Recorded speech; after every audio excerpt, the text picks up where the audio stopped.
Something that I absolutely adored in the first Ant-Man movie are the bits of the movie where Scott is shrunk down to the size of an ant. There was just something really cool about watching the world from the eyes of something that small. The entire environment changes. Something as simple as a toy train can be terrifying seeing it from their eyes. Peyton Reed, with obviously influences from Edgar Wright and his team, did an amazing job of showing Ant-Man's point of view when he was all shrunk down. Now the MCU has grown. At the time of recording this video, we're sitting in the cusp of the third Ant-Man movie. We've come a long way from Scott just shrinking down. With Ant-Man and the Wasp Quantumania going to have the cinematic debut of MCU's next big bad, Kang.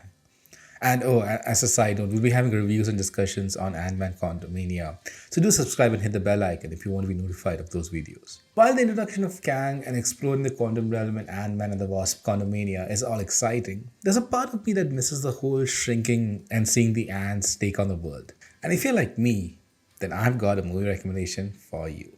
And that's Eega, an Indian Telugu movie directed by SS Rajamouli. Other movies of his includes RRR and the Bahubali franchise. The story of Eega is pretty simple. It starts off with a by-the-numbers Indian, almost 80s style love story. Nani is all in love with Bhima, which, I mean, who wouldn't be? Because, Samantha is playing her, like... getting off topic, getting off track. I mean, Valentine's Day is over, you're still single, moving on. But getting on track.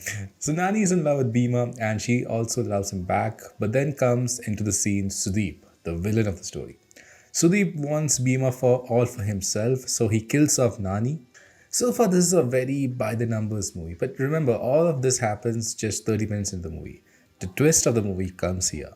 Nani, who was murdered by Sudeep, gets reborn as a fly.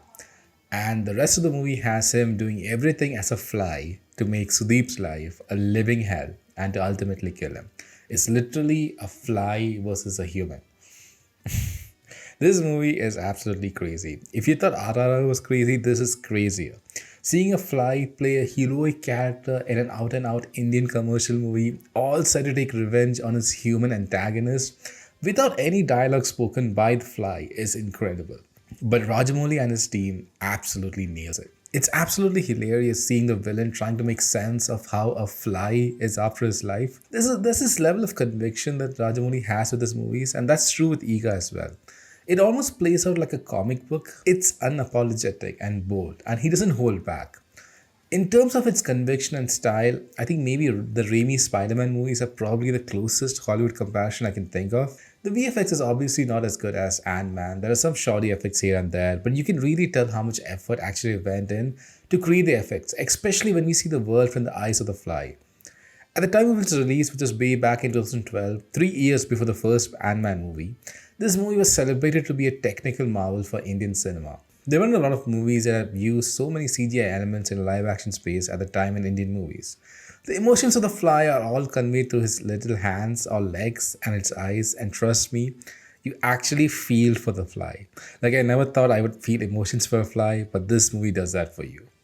So if you haven't seen it, do watch Eega. It's available on Prime Video. And that's it for the video, guys. If you do enjoy this video, be sure to hit that like button.